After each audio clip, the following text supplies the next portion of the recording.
Can he get pictures on this one? Yeah. Can he? It's too slow. I tried to download all my kilobytes, so I can't do it. Hey Mo, give Daddy a call. I almost got my nose licked.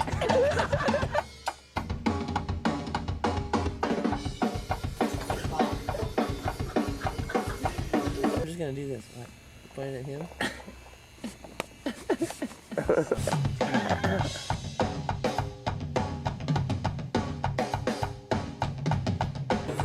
I'm gonna hang out with you guys if you don't mind. I love it.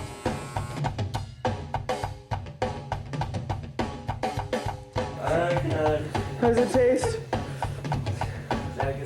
Delicious.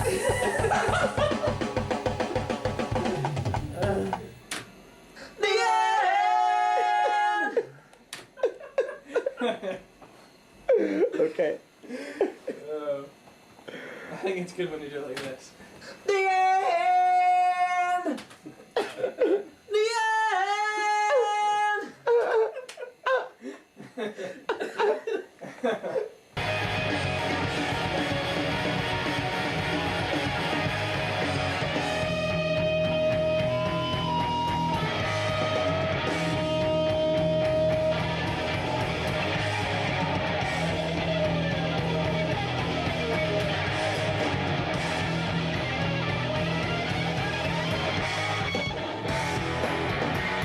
Holy shit. That's insane. That's fucking crazy. That's not at all. Oh my god, I thought it sounded sweet. Yeah, it was great. Just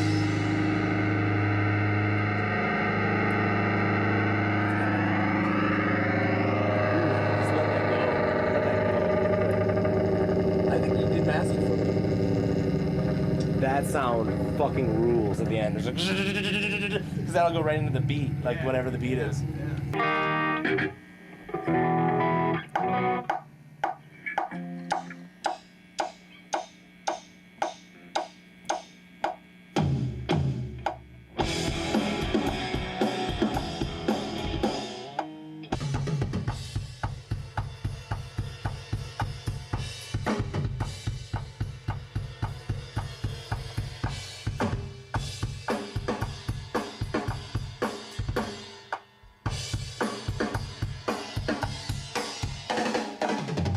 Oh my god, that'd be fucking brilliant. It's fucking rules.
No hands, oh my god, how does he do it?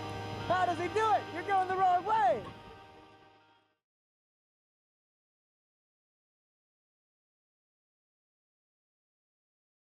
Actually, what Jews for Jesus, huh? Motion City soundtrack. The only thing I know about him is I heard one of them plays cards, and if you want to play cards, I'll play cards with you. But bring lots of money. I'd say bring, I don't know, $3 or $4 grand. Have you heard them before? Yeah. I was told that they sound kind of like, but I'm not sure. Excuse me. Pew. Pew. It was me.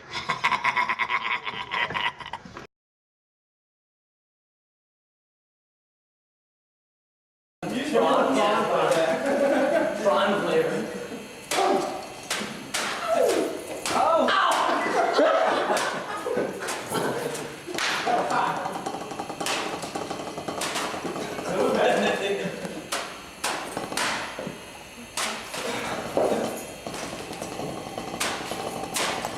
It's like an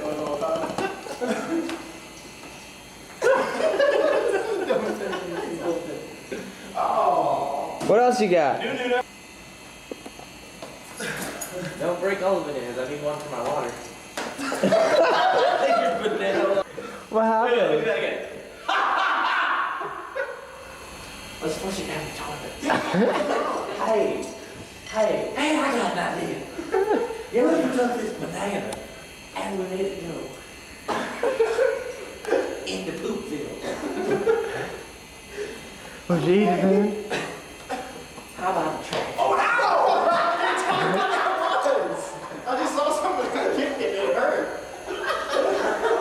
I saw something, I kicked it and it hurt. No, I'm telling you that it look here, but.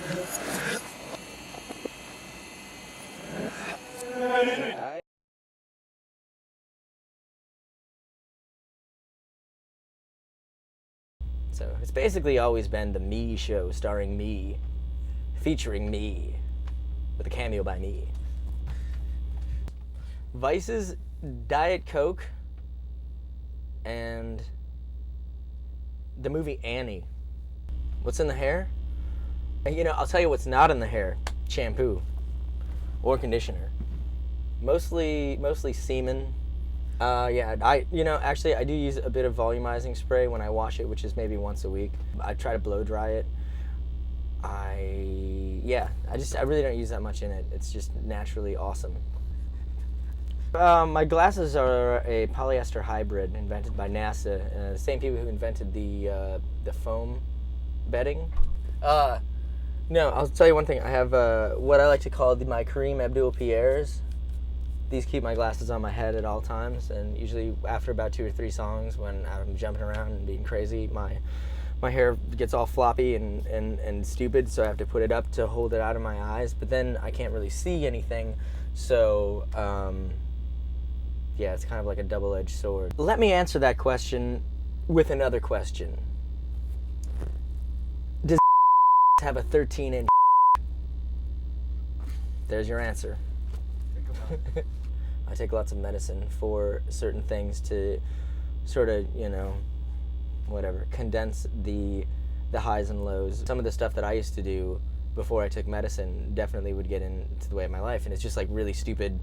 I mean, not stupid, but like obvious and textbook things, you know. Like I remember I'd be like driving my car or whatever, and I would swear that like I blew a tire or something was messed up, and I have to pull over to the side of the road and like look at it, nothing's wrong, and I thought I was going crazy, and I was just like, you know, it took me like an hour and a half to get home one time, and like I was just freaking out, just stupid things like that, or just imagining that all of these things are going wrong when there really isn't anything wrong, and that's the kind of stuff that really gets in your way as a human being and just living life. I'm a panic attack. Anybody who knows that it's basically like it's almost like your just whole body just freezes up, and you can't continue anything. You can't do anything, and then it's like you feel stupid, and then it just builds upon itself, and you feel more freakish, and it's just like oh my god, I'm having a panic attack, and then you start panicking about the panic attack, and it's like it's just like it's like a self-contained thing that feeds upon itself and slowly grows bigger and bigger. Did you see that scene in Spider-Man 2 where they were making the little ball in the thing, and then it slowly got bigger and bigger and bigger? You know, it's kind of like that. And I've had, I think, 2 notable panic attacks on tour. One was at Trees in Dallas on the Epitaph tour. I had a panic attack, and I couldn't even look at anybody in the crowd. I'm trying to like sing the song, and I felt like such an asshole and just like such a jerk, and it was like fuck, I just want to get out of here, you know. And that's I mean, it doesn't really happen that often, and I'm very fortunate that I can, you know, that I mean, I don't know, for all intents and purposes, I function, and I like to call them quirks as opposed to disorders, but you know.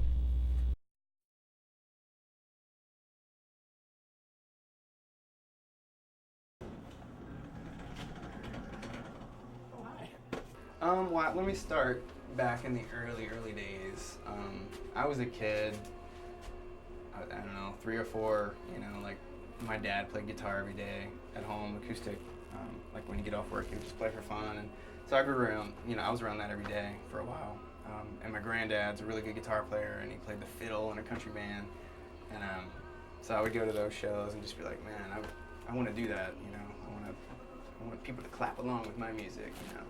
So that was an early influence there. Like, so I was actually listening to like Alabama and all these like country-ish kind of bands. And then pretty much whatever like my sister listened to, like she was 2 years ahead of me, and so whatever she would bring into the house, you know, she would spend her hard-earned allowance on tapes, and yes, tapes. No, not capes, tapes. So yeah, like whatever was filtering through her wall into my bedroom, like was pretty much what I was into. So she really got into the Monkees, and then I did too. So like that was right after the country thing, and then from the Monkees I evolved into glam because Stephanie, my sister, was really into that. And so basically one of the reasons I'm playing bass today, unfortunately, I've never admitted this, but it's probably because I heard Slaughter's Fly to the Angels a million times through the wall, and all I could hear was the bass. So I'd be like, damn, like subliminally, Dana Strum is the reason I'm playing bass today. So can we get rid of that? No, really though, like Flea and Les Claypool were like the guys that made me go, oh man, bass can be, you know, a really cool instrument. Like, because, you know, a lot of people don't really hear the bass. Like when they first listen to music, they're like, I don't get it. I remember being a kid, like my dad was like telling me, you know, say a thing with 4 strings, you hear that, you know, and I'm like, no. But you know, you get older and you start to be able to pick these things out, and then you see Flea and Les Claypool going crazy. So I was like trying to mimic that. Right now I haven't been really listening to much. Usually when I'm on tour, I don't listen to a whole lot of music, but I don't know why that is. But there's a band called Metric that I've been listening to. Aqualung, which is just this British guy who has some really nice songs. The Spill Canvas record's really good. We're on tour with those guys right now, and they're awesome people and a great band. Dragon Force, it's a power metal band from Britain. They, I'm in a phase right now listening to that too. Yeah, the Family Guy story. That was one of the worst nights of my life. Not to be melodramatic, but my girlfriend and I went to dinner with my sister and my sister's best friend, who is good friends with the voice of Cleveland on Family Guy. And Cleveland's like my favorite character on the show. So they were nice enough to invite us along because they knew I was a drooling fan. And so they even made me sit by him at dinner, which was kind of funny. But he was super cool, like extremely nice. He even offered to, he's like, sure, I'll leave you a voicemail, I'll leave you an outgoing message. I'm like, oh my God, like best night ever. So I set it all up and I did it, and I handed him the phone and he did it, and it was the most amazing thing. He did Cleveland, and then he was like, hold on, there's somebody else that wants to talk to you, and he changed his voice to the creepy, perverted old man, and it was absolutely perfect. And I thought I saved it, and then I turned my phone off, and I checked it when we got out to the car. Had my girlfriend call me, and it didn't work. Seriously, I went back inside to the restaurant to try and find them. They were gone already. So I blew it. Future plans? No, I don't. Side projects? No, this band has my full attention right now, and you know, until the day I know that it's not the right thing to do, it will be, you know, what I concentrate on most. Not saying I wouldn't like to start some sort of like 80s metal revival type thing, but it's not very practical right now, I don't think. Well, obviously the best part is just getting to have fun for a living and getting to travel. Even though, you know, I've seen the same cities a million times, I love it. I love being able to travel. It's a lot of fun. The worst part is, I don't know, having to see Jesse in his boxers all the time.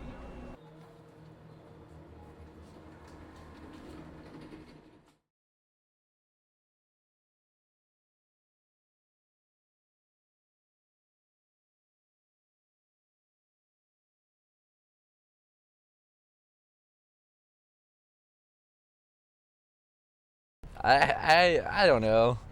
I'm a moron, easily amused. We put up the blog on our website, and I wanted there to be something I threw in there at the end every time for some reason, and for some reason just I don't know. I think it was inspired by Entertainment Tonight. I don't know, and so I just started. So before I blog every time, I head over to the imdb.com and find out they try to pick, I don't know. Sometimes it's hard. Sometimes it's hard to pick out a good one because every now and then you get a day where it's just like nobody worth a shit had a good birthday that day, and then some days it's like too many good ones to pick from. So there's a fine art to it, picking the celebrity birthday.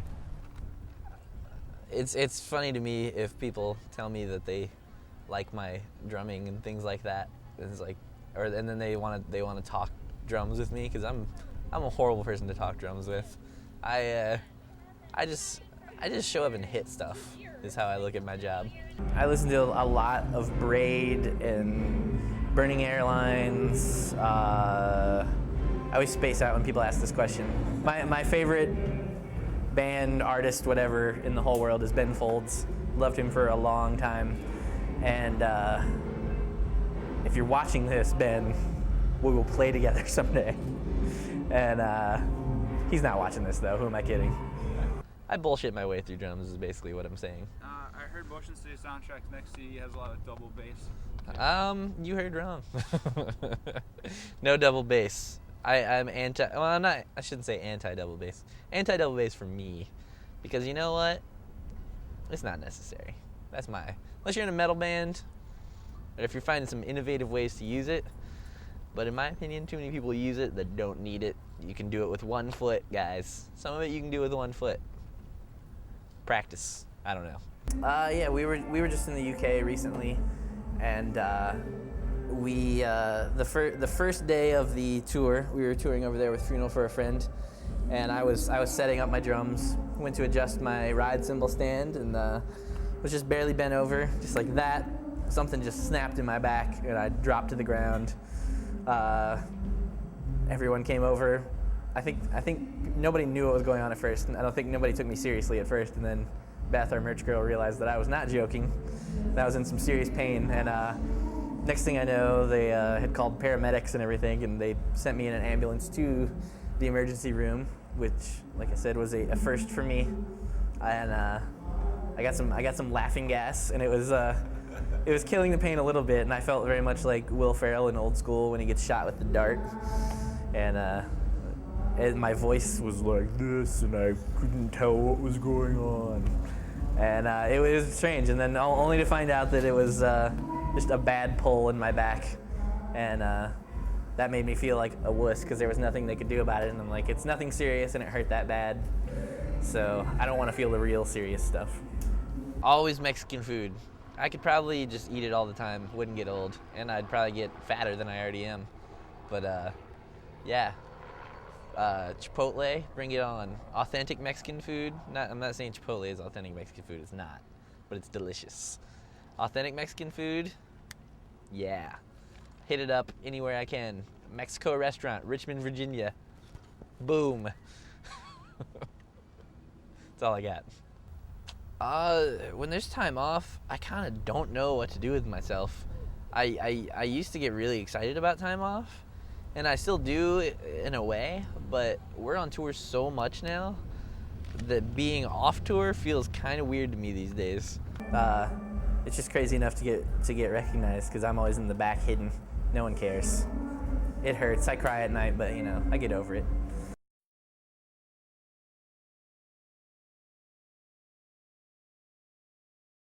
I believe Justin's filming me because he's a film nerd. Basically, the question I get asked the most is, what kind of keyboards do I play?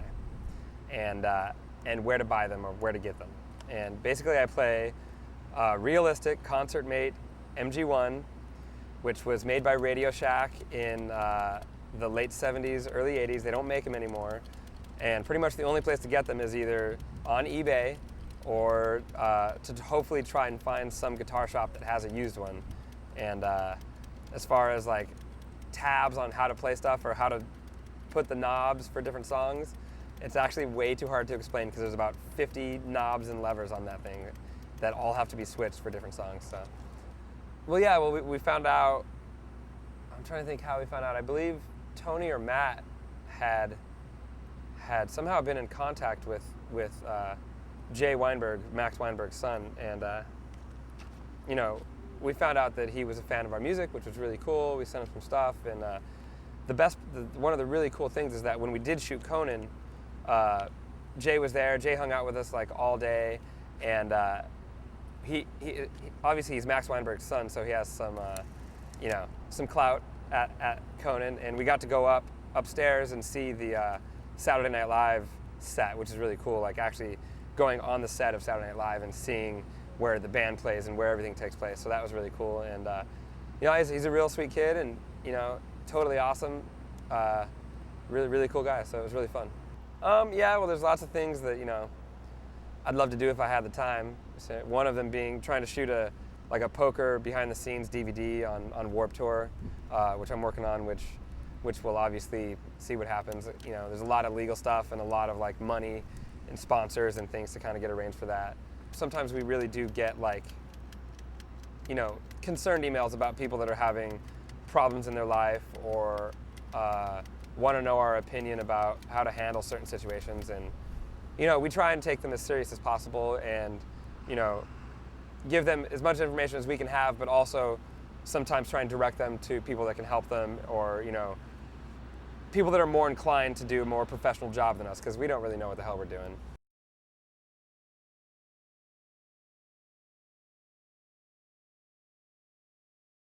I like writing songs. That's what I do. Yeah. Like that's my thing. Not like the lyrics or the melodies necessarily all the time. I like to assist with the melodies if they need to be assisted with. But I'm more of a guy that can take an idea and turn it into a complete whole. I was a bass player before. Yeah. I was a guitar player, and when I was a bass player, I was writing the guitar parts for the guitar players in bands that I was in. Some bands. Some guitar players were much better than me, but I think I was a very good bass player. When we, the other day we were writing a song on stage, it's just like we naturally progress our songs. Like we're playing and we change together. We haven't talked about it. We don't know what we're gonna do next. But somehow, 90% of the time we do something together as a band. And I think that's like our talent as a band. That's how we write. It's all kind of spontaneous and like, oh, we've written a song. That's rad. It's kind of weird. Like when you see yourself playing in a band, it's really easy to be okay with it because it's like, that's what you do. That's what I look like. There's nothing really I can do about that. But when you see yourself talking on television on a show, it's cool. I mean, because sometimes you say something that's funny and you're like, man, I was actually funny for a moment there. Like, I guess it's reassuring. But sometimes you feel stupid and you're like, man, I look like crap. But whatever.